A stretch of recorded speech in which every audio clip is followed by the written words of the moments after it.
kasalanan, hindi kontentong nag-iisa yan. Maghahanap pa yan ng kakambal. Ang sunod ng naging kasalanan nito, pag-iwas sa pananagutan, pagpapalusot. Yung babae na bigay nyo, o ang sabi naman ng babae, yung ahas. Anong resulta nito? Kaparusahan. Bakit nagpaparusa ang Diyos? Sapagkat ang liko ay dapat ituwid. Sapagkat ang Diyos ay matuwid. Pagka hindi iniliko ang tuwid, hindi maitatama ang sitwasyon. Sapagkat pinapagaling ang sakit, therefore ginagamot. Kung kailangang operahan, tanggalin ng isang masamang bahagi, ay tinatanggal para magkaroon ng kagalingan ang nalalabing bahagi ng buong katawan. Kailangan may kaparusahan. Yung mga marunong na magmahal na magulang, yan ay nagpaparusa. Iba-iba ang tawag, kung minsan parusa, kung minsan discipline, kung minsan ay corrective measure, yung pa rin yun. Kasi pag ang isang nagkamali ay hindi na parusahan, hindi na ituwid, at ito'y laging masakit, hindi malalagay sa tama ang kalagayan niya. Mawawala ang pagpapala sa kanya, at siya rin ay magiging salot sa buhay ng maraming tao. That's why true love disciplines. Isa pa pong example sa Genesis, chapter 4, verse 9. Matapos patayin ni Cain ang kanyang kapatid, tinawag ni Yahweh si Cain. Nasaan ang kapatid mong si Abel? Sumagot siya, hindi ko alam, bakit ako ba'y tagapag-alaga ng aking kapatid? So ang palusot niya, una, hindi niya alam, samantalang alam na alam niya. At pangalawa, ang palusot niya, sino ba ako? Hindi naman ako tagapag-alaga. Pero alam na alam niya yung sagot na dapat ay inaalagaan niya ang kanyang kapatid. Anong ginawa? Pumatay. Anong kasunod na ginawa? Pag-iwas sa pananagutan. Pagpapalusot na naman. Ako ba'y tagapag-alaga ng kapatid ko? At nagkaroon din ng kaparusahan para maituwid. Ano po ang masama sa pagpapalusot? What are the evils of avoiding responsibility? Una, nababaliwala, nababaloktot ang katotohanan. Truth is denied, offended, and assaulted. Those who avoid responsibility change the face of the truth. Sa kaayawan nila na managot, ang iibahin nila yung mukha, kulay, anyo ng katotohanan para magmukhang tama ang ginawa nila kahit alam nilang sila'y mali. At bakit masama yun? Kasi nga, ang tuwid ay nabaluktot. Kahit anong bagay na dapat tuwid, pag nabaluktot, mali. Kahit nga mga spinal column, pag nabaluktot, nagkakascoliosis ka, nagkakaroon ka ng kung ano-ano mga deficiencies, masama ang pakiramdam mo, mali ang kalagayan ng iyong katawan. Ginagawa ng paraan, binebracean para mapatuwid. O kaya huwag nang lumala pa. Dapat itinutuwid. Ano pa po ang masama sa pagpapalusot? Naghahari ang kasinungalingan. Lahat ng pagpapalusot ay kasinungalingan. When you do not completely subscribe to the truth, then you are already subscribing to falsehood. And there's no such thing as a white lie. And those who often tell white lies go colorblind. Lahat white na lang. Pag mayroon kang pinagtakpan, mayroon kang pinalusot, pinairal mo ang kasinungalingan. Lies are resorted to when people try to slip themselves out of a tight place. Therefore, there is deception, distortion, and covering up of a crime. Sa Juan 8:44, tinutukoy si Satanas, likas sa kanya ang magsinungaling, sapagkat siya talagang sinungaling, at siya ang ama ng kasinungalingan. Kung ang pagpapalusot ay pagsisinungaling, edi nagpapa-adapt ka kay Satan kahit naman lang sa oras ng iyong pagsisinungaling. Kung merong dalawang payong, may payong ang Diyos, may payong si Satanas, oras na nagpapalusot ka, doon ka sumisilong at sumusukob sa payong na yon. Kasi ang pagpapalusot ay pagsisinungaling. At ang pagsisinungaling ay teritoryo ni Satanas. Hindi yan ang pamamaraan ng Diyos.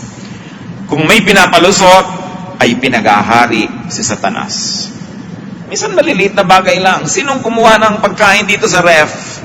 Magpapalusot yung iba. Pero kasinungalingan yon. Sa maliit na bagay, binibigyan mo ng puwang si Satanas ang maghari.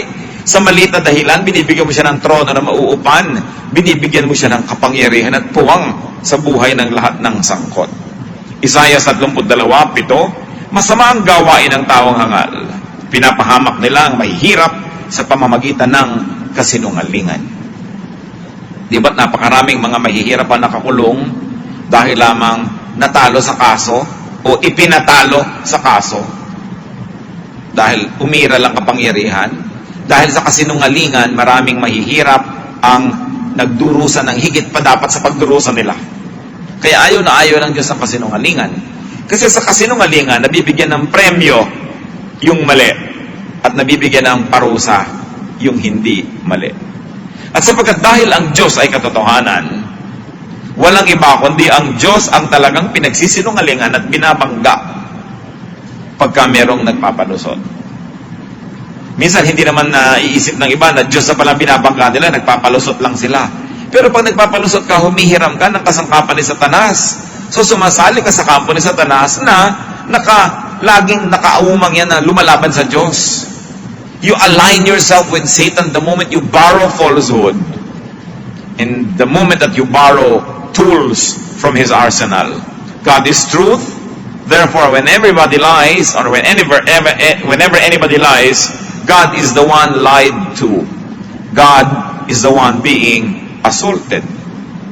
Kaya nung may nagsinungaling sa church, nag-usap-usap sila, magbebenta ng property yung mga members at idodonate sa church yung pinagbilhan. Ang mag-asawa na si Ananias at Sapphira, nagkasundo na magdodonate naman pero kukupita nila yung church. Pagpapalusot sila ng konti, no? May kickback. At nung dumating sila, sinabi nila, gano'n lang ang pinagbentahan. Sa Gawa 5:3-4, kaya sinabi ni Pedro, Ananias, bakit ka nagpadala kay Satanas at nagsinungaling ka sa Espiritu Santo? Hindi ka sa tao nagsinungaling, kundi sa Diyos. Ang kausap nila si Pedro, ang kausap nila mga leaders ng church, totoo ba na ganitong pinagbilhan nyo? Opo, totoo. Kaya eto nga, idodonate namin. Sabi ni Pedro, bakit ka nagsinungaling sa Diyos? Akala mo ba sa tao ka nagsisinungaling?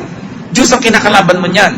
Sapagkat oras na nagsinungaling ka, kahit ang pinagsinungalingan mo ay masamang tao o mabuting tao, ang pinagsinungalingan mo ay malaki o maliit na tao, humihiram ka pa rin ng armas ni Satanas. Sa kanya ka pa rin pumapanig. You are fighting your war with weapons from the arsenal of Satan. Therefore, you are aligning yourself with him. Isa pang masama sa pagpapalusot, nababaliwala ang katarungan. Ang may sala ay nakakalusot, at kung may biktima siya, ang biktima hindi nababayaran. Pag may nagpapalusot, mga kapatid, justice is subverted. Justice is denied. And the problem is, God is God of justice. So whenever you are not being just, you are not worshiping God. And you are worshiping Satan, who is the unjust one. Pagka ang tao hindi na makatarungan, hindi na siya sumasamba sa Diyos. Kahit siya nag-hallelujah, hallelujah, nagpe-praise the Lord. Pag hindi niya pinapairal ang katarungan sa kanyang buhay, hindi talaga siya sumasamba sa Diyos. Kinakalaban niya ang Diyos. Isaiah 30:18, si Yahweh ay Diyos na makatarungan. At Job 8:3, hindi pinipilipit ng Diyos ang katarungan, hindi binabaluktot ng makapangyarihan ang katwiran. So kung may bumabaluktot, kinakalaban nila ang Diyos.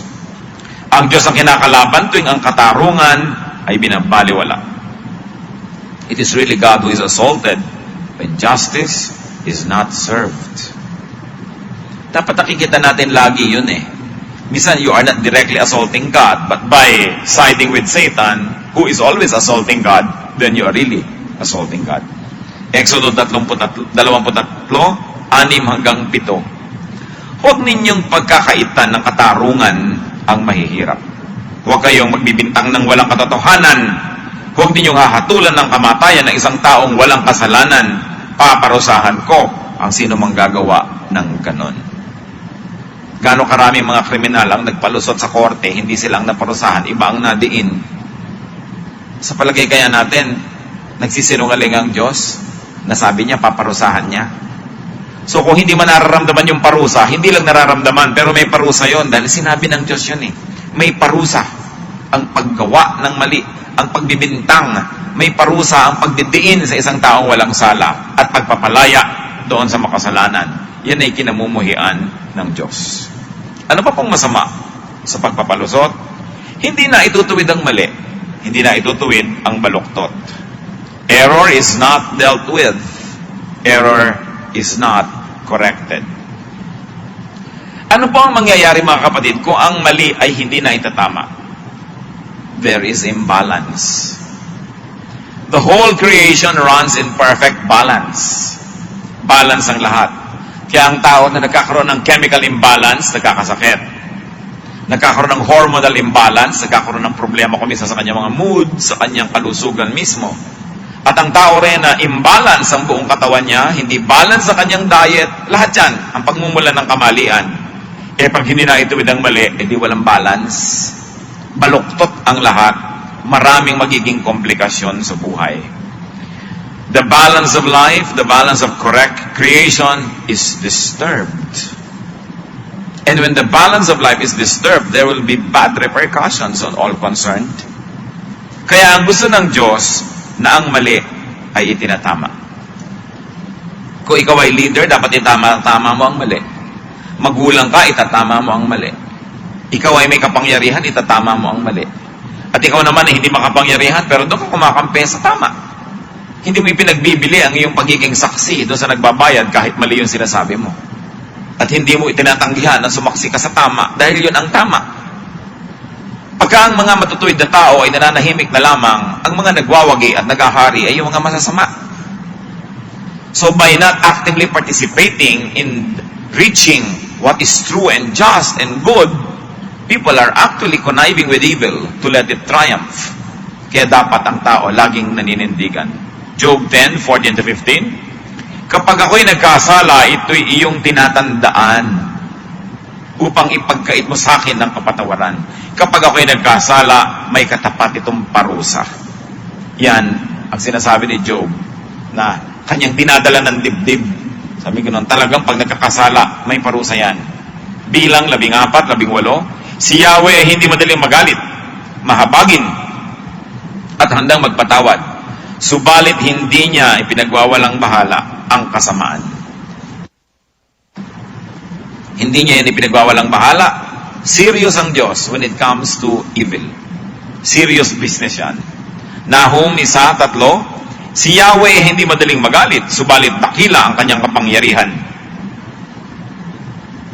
At tiyak na mananagot ang sino mang sa kanya'y kumalaban. So, pag nagpapalusot ka, nagsisinungaling ka, kinakalaban mo ang Diyos nun. Akala mo yata, hindi. Kawikaan 11:21, ang taong masama ay di makaliligtas sa kaparusahan. Tingnan niyo mga kapatid, kumisan ang tayo ay merong mga sakit na hindi maipaliwanag. Kumisan may mga problemang hindi mo malaman kung saan ang galing at saan pupunta. Kumisan hirap na hirap ka sa buhay. Kumisan hindi mo malaman kung anong sanhi, bakit ang bigat ng mga bagay. Baka naman, merong mga palusot na ginagawa sa buhay. Mga palusot no na akala nyo nakalusot na. Nakakalusot lang yan sa tao. Nakakalusot lang yan sandali. Pero ang Diyos na nagmamatsyag at nakakaalam ng lahat ay nagtatanda ng mga bagay na yan.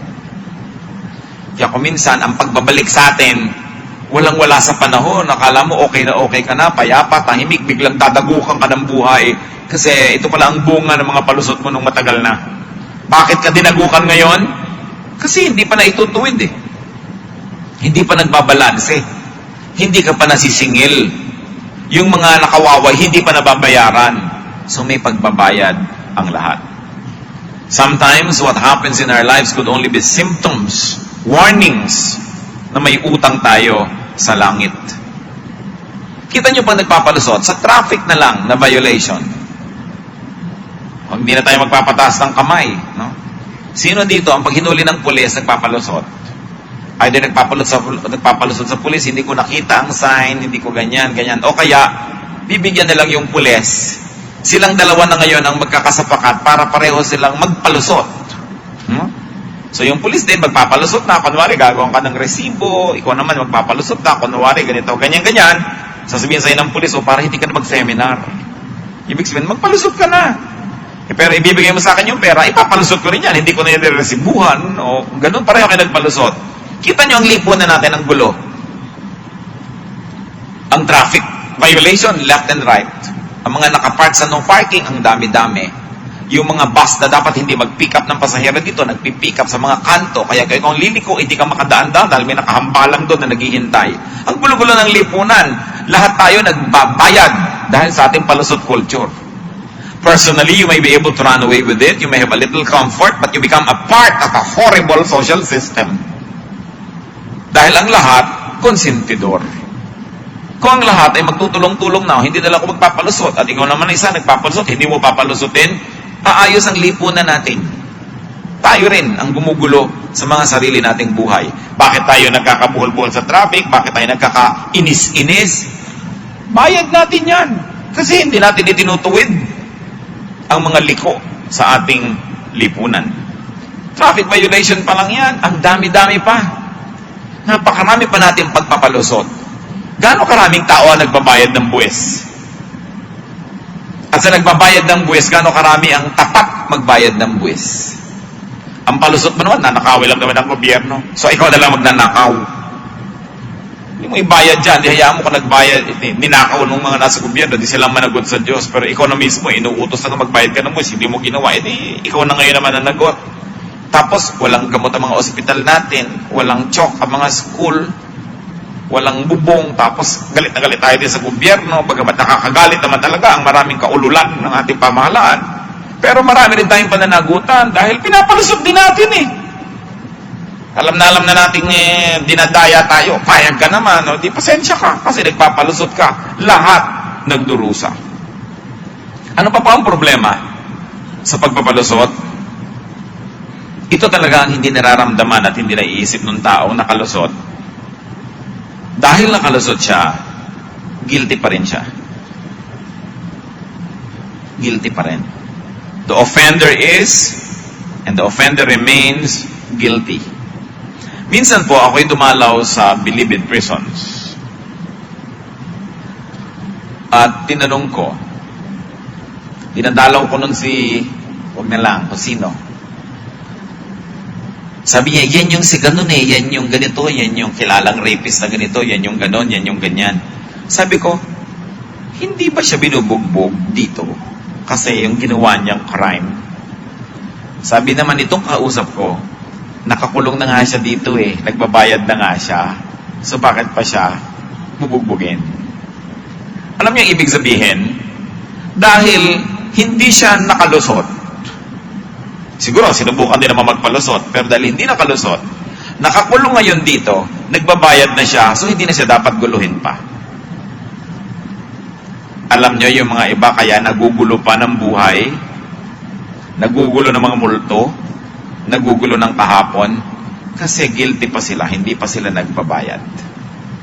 Nagpalusot kasi. Hindi pa siya bayad. Roma 13:8, huwag kayong magkakaroon ng utang kanino man. Parang ninyang utang sa pera, yung hindi ka pabayad, di ba? Hindi ka komportable. Hindi ka umalam kung saan ilalagay ang sarili mo pag nandiyan yung pinagkautangan mo. Di magbayad ka, kahit hinuhulog-hulugan mo lang yan, hindi pa buo, may mukha ka na. Kasi nagbabayad ka eh. Napakasama nung may utang ka, hindi ka nagbayad, wala ka mukhang ipakita. At kung napupuwersa kang ipakita ng iyong mukha, kinakapalan mo na dahil wala ka ng choice. Ipapakita mo na yung mukha mo eh. No? Kunwari, baliwala lang yan. Pero iniinda mo yon. Mga kapatid, marami pong tao, hirap na hirap sa buhay kasi hindi pa siya nagbabayad. Kasi hindi pa siya napapatawad. Dalawa lang naman yan eh. Magbayad ka o humingi ka ng tawad. Meron kang magkakamali, nagpalusot ka, ibig sabihin hindi ka nagbayad, hindi mo rin inamin, hindi ka na humingi ng tawad, di, ang bigat ng dala mo. Mabigat pa rin ang loob niya. At kadalasan, mabigat pa rin ang buhay niya. Kaya masama yung nagpapalusot. Kasi parang meron kang nilulunalason.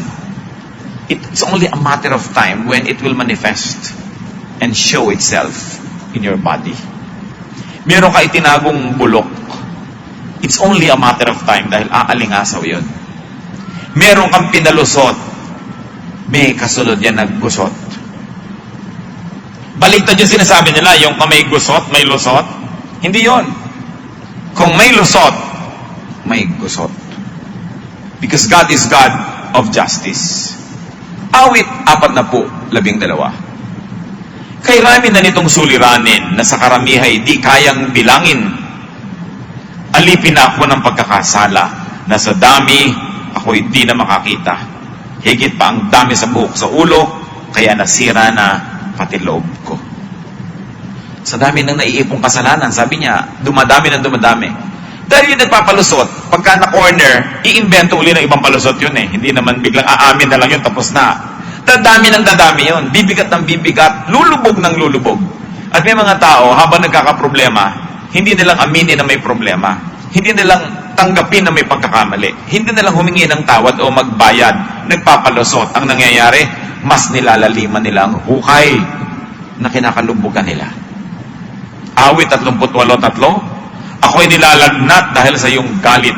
Dahil sa sala ko, ako'y nagkasakit. Ang sabi ng tao, kausap ay Diyos. At least alam niya na kaya kasi nagkakasakit dahil may kasalanan siya eh. Dahil ibabalanse at ibabalanse ng nilikha ang lahat ng bagay. Hindi ka nagkukusang magbayad, sisingiling ka ng puwersahan. Hindi pwedeng hindi ka singilin. Mas matamis na yung kusa ka nagbabayad kaysa pinilipit ka, piniga para lamang makapagbayad ka. Pero hindi pwedeng hindi magbayad sapagkat ang utang ay binabayaran. So harapin ang pananagutan. Huwag magpalusot. Paano naman iiwasan ang masamang bunga ng pagpapalusot? Paano mananagot sa mga ginawa? Kanina pa po natin binabanggit, manindigan sa katotohanan. Be truthful. Stick to the truth. It is the simplest way to live, to stick to the truth. Hindi ka nalilito. Yung ang dami-dami mong ka-text, iba-iba pangalan mo, iba-iba yung yung mga SIM card mo, nakakalito yun. Kanina ikaw si Aida, mamaya ikaw si Fe, mamaya ikaw si Telma. Ang dami mong pangalan, iba-iba ang mga trabaho mo, mamaya kakapalit-palit yan. Akala nyo ba wise kayo nung marami kayong mga nilulubid-lubid na mga buhangin at mga kasinungalingan? Malilito rin kayo kasi hindi kayo Diyos. At maraming ganyan, nagkakapalit-palit, nabibisto lang. Kaya sabi sa Levitico 11:11, huwag kayong magnanakaw, mandaraya o magsisinungaling. Sapagkat ang nabubuhay sa kasinungalingan, walang katahimikan yan. Takot na takot kang mabisto. Pag may dumating na isang taong alam ang lihim mo, hindi mo na malaman kung papawisan ka ng malapot o ikaw ay magiging invisible, anong gagawin mo? Nawawalan ka talaga ng katahimikan. Eh kung wala kang itinatago, simple ang buhay. Kung ikaw si Fe, lagi kang si Fe, araw-araw, Lunes, Martes, Miyerkules, ikaw si Fe, tahimik ang buhay mo. Pero ang dami mong mukha, ang dami mong pagkatao, ang dami ngayong mga tao, maraming SIM card ha. Tatandaan nyo, pag maraming SIM card ang tao, may racket na ginagawa yan. Bakit? Diba? Bakit hindi pwedeng isa? At marami. May mga inililihim siyang pagkatao, may inililihim siyang mga transaksyon. Kaya mga asawa, pag nakabisto ng mga SIM card ng kanilang asawa kung saan nakasingit, nako, malaking gulo. Giyera mundial ang nangyayari. Zacarias 8:17, huwag kayong magbabalak ng masama laban sa inyong kapwa at huwag magsisinungaling sapagkat nasusuklam ako sa mga ito. Kinasusuklaman yan ng Diyos. So ano na lang ang dapat gawin? Siguro naman kung kayo more than 10 years old, may nagawa na kayong kalokohan sa buhay, may nagawa na tayong kasamaan, ano pa kung kayo 20, 30, 40, 50, 60, 70, dami na nun. Para masimple ang buhay, aminin ang pagkakamali. Admit your errors. Admit your sins, your offense, your crimes. Diyan napakasarap ng maging Kristiyano. Sapagkat ang Kristyanismo ay paniniwala, pananalig ng kapatawaran. The whole message of Christianity is forgiveness. There's a presumption that we need to be forgiven. Ang alam ng Diyos at hindi niya kinaligtaan ay ang tao ay nangangailangan ng patawad. Kaya ang mensahe ni Jesus ay kapatawaran. Sabi niya, "Come to me all of you who are tired and heavy laden. I'll give you rest." Rest from your lies. Rest from your pagpapalusot. Rest from your image-making factory. Rest from pretending to be who you are not. Sabi, magpahinga kayo. Hubarin nyo ang inyong mga maskara. Magpakatotoo kayo. May bayad. Pero may bayad din naman yung hindi ka totoo eh. Meron talagang hirap pag inamin mo yung totoo. May parusa.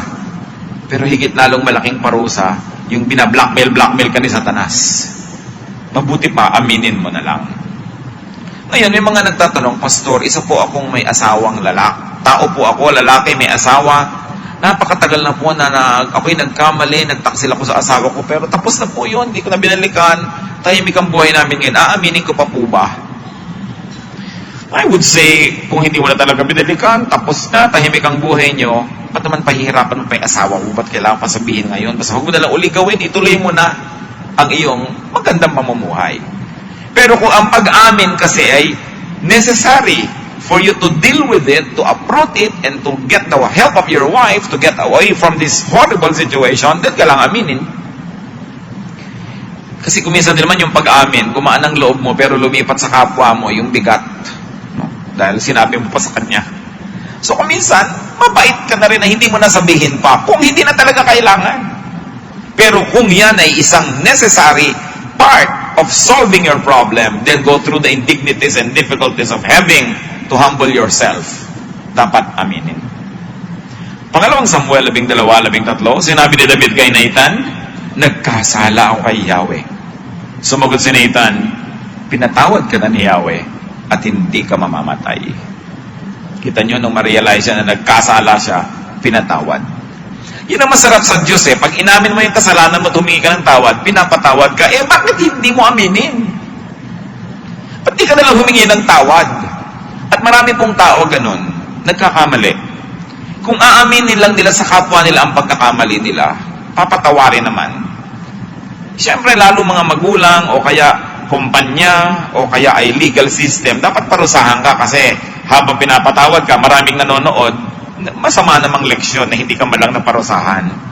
Kaya kung minsan, kahit ayaw kang parusahan, gagawin yon for the sake of those who are watching. And so that you will not mislead many people that crime pays. Therefore, you get punished.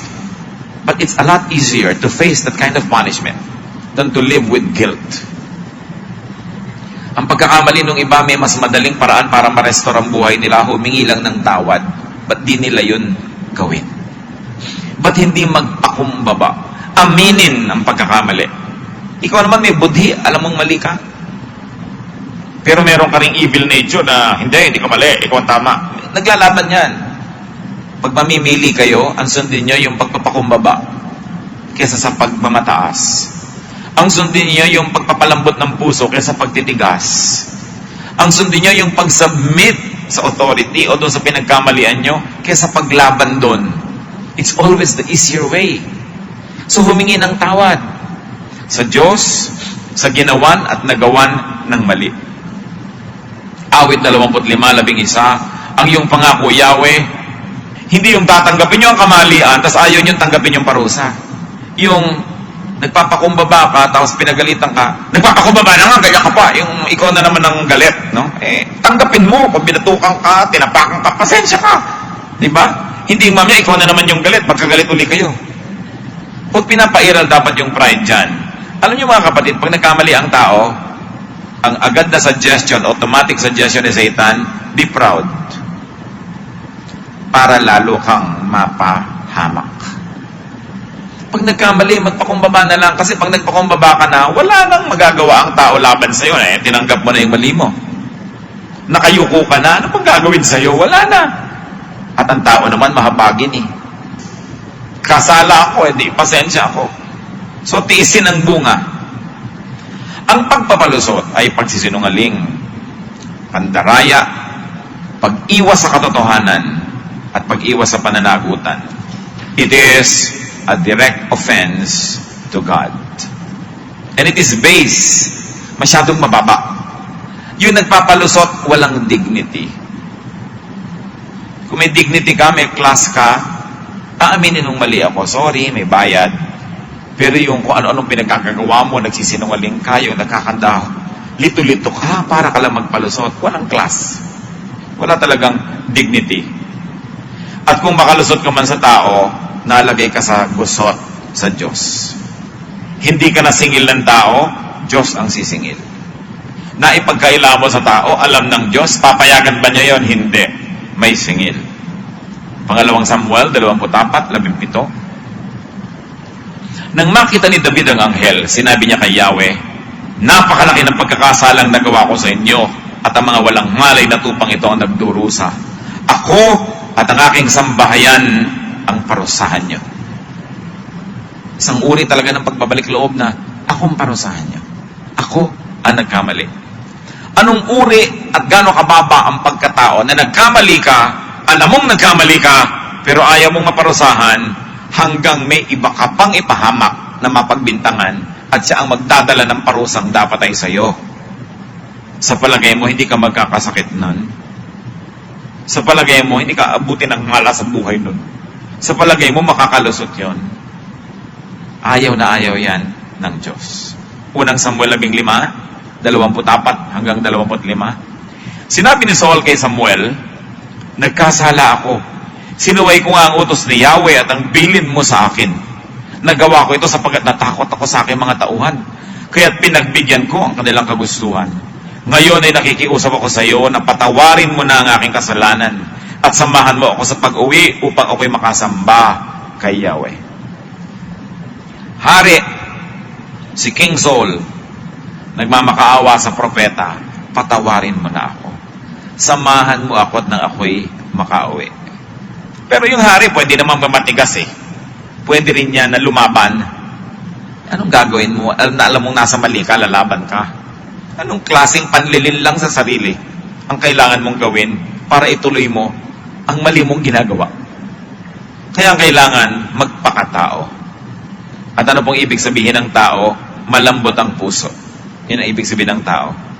Pusong malambot, nagmula sa Espiritu ng Diyos. Awit 32, 1-5. Mapalad ang taong pinatawad na ang kasalanan. Sabi sa verse 3, nang hindi ko na ihahayag ang aking mga sala, ako'y nanghina sa maghapong pagluha. Sa araw at gabi ako'y iyong pinarusahan. Wala nang natirang lakas sa katawan. Parang hamog na natuyo sa init ng araw. Kaya't ang kasalanan ko'y aking inamin. Mga pagkakamali ko'y hindi na inilihim. Ako'y nagpasyang sa iyo'y ipagtapat. At ang sala ko'y pinatawad mong lahat. Nakita niyo yung pagpapahirap sa sarili? Sabi niya, nung sinosolo ko yung kasalanan ko, tinatago ko, hindi ko inaamin, hirap na hirap ako. Halos ay matuyo ang aking katawan. Nagkakasakit-sakit ako. Pero nagpasya ako na ihayag ito. At anong nangyari? Pinatay ba siya ng Diyos? Sabi niya, pinatawad mo ang lahat. Maraming ganyan mga pagkakamali. Kahit pagkakamali ng anak sa magulang, humingi kang tawad. Isang sem na po ako, hindi pumapasok. Kahit hingi ako nang hingi ng baon. No? Yung humingi ka ng tawad. Humingi ng tawad na nagkakamali. At napakaganda ikaw ang mauna. Kesa na-corner ka lang, kaya ka humihingi ng tawad. No? Halatang-halatang, kung palusot na naman ito para gumaan-gaan ang parusa. Pero yung ikaw na mismong mauna, napakasarap nun. Dahil ibig sabihin, malinis ang hangarin mo, ituwid ang mga bagay. Be responsible for your actions. In fact, do not do what you don't want to be responsible for. Do not do what you are not ready to be responsible for. Ayaw mo pala magbayad, di huwag kang mangutang. Ayaw mong umani, huwag kang magtanim ng masama. Do not plant what you do not want to harvest. Hosea 8:7. Naghahasik sila ng hangin at ipo-ipo ang kanilang aanihin. Those that plant the wind will harvest the whirlwind. Mas mabigat. Galatia 6:8. Ang sumusunod sa nasa ng kanyang laman ay mag-aani ng kapahamakan. Ngunit ang sumusunod naman sa Espiritu ay mag-aani ng buhay na walang hanggan. Pag nagkamali, ang tanging tunay na solusyon lamang ay Aminin ito at magbayad. Huwag magpalusot. Hahaba lang ang hirap. Hahabulin ka rin ang utang mo, magbabayad ka rin. Yung dami mo ng hirap na nai-advance, ang dami mong naibayad. May interest pa. Magbayad na agad para walang interest. May mas mabuti pa na ginagawa kesa umiwas. Pay the price. Wala kang dapat na malaman na ikakatakot niya. Juan 8:32, makikilala ninyo ang katotohanan at ang katotohanan ang magpapalaya sa inyo. Bakit maraming palusot? At bakit marami nagpapalo ang mga anak ng Diyos? Nagkakamali naman talaga tayo lahat eh. Kakaroon ka talaga ng sugat, nagkakaroon ka ng dumi, pero huwag mong gawing dahilan yon para manatili ka nilang sa dilim at konsintihin mo ang dilim para lang yung sarili mong sugat, maitago na rin. Kahit na lumabas ang sarili mong mga baho, kung gusto mo talaga ang liwanag para itama ang buong sistema, yung sarili mo rin, binilalagay mo na rin sa lugar na magbabayad ka na rin. Don't ever be blackmailed. Do not do anything blackmailable. Pero kung may nagawa ka na, tapos na, paano pa yan? Di ba? Pag may nagawa ka ng krimen at meron kang partner in crime, alam yung mga crime mo, halos hawak ka niya sa leeg. Nako mga kapatid, huwag kayong pahawak sa leeg. Ibisto nyo na lang yung alam niya para wala siyang power over you. Di ba? May bayad. Pero mabuti nang magbayad kayo sa tunay yung pinagkautangan kaysa nagbabayad kayo doon sa silent partner na nakakaalam ng inyong krimen at sa kanya kayo ngayon nagbabayad. Halimbawa, nagtaksil kayo sa asawa nyo, may nakakitang kapitbahay. Hinihingang ka ngayon ng 1,000 pesos linggo-linggo para hindi niya i-pass yung picture nyo. Aminin mo na sa asawa mo para sa kanya mo na ibigay yung 1,000, no? Kaysa doon sa nagba-blackmail sa'yo, alam mo may pagkakamali ako, talagang sorry, o sige na, gawin mo lahat, at ito na yung 1,000 sa'yo linggo-linggo, kaysa ka sa kanya ito ibigay, no? Kaya yung mga iba nagkakamali, pag oras may mangba-blackmail sa inyo, sabi niya, sasamahan pa kita. Pero willing ka ba talaga na magbayad, no? May ginawa kang kaaliwas-wasan, may nakakaalam, ibibisto kita, halika, sasamahan pa kita. Di ngayon, ipapahatid pa kita sa kotse ko. Wala siyang power over you. Bakit mo isasubmit yung buhay mo sa isang masamang tao na gusto kang kontrolin, gusto kang i-blackmail? So, may bayad din, di ba? Magbayad ka na ng totoong bayad, pabisto ka na. Lumaya ka pa. Pero huwag mo siyang bibigyan ng parte, di ba, na siya ang nakikinabang. Tapos any moment, ibibisto ka pa rin naman nun eh. So, unahan mo na siya. Siguro walang makakapang blackmail pag sabi ko, alam ko ikaw si Darna, ibibisto ka. Halika! Ding ang bato. Di ba? Tapos ang kanyang blackmail sa'yo. Yan ang sinabi ni John Lozada that I appreciate. Sabi niya, hindi naman po ako perfect, hindi ako clean.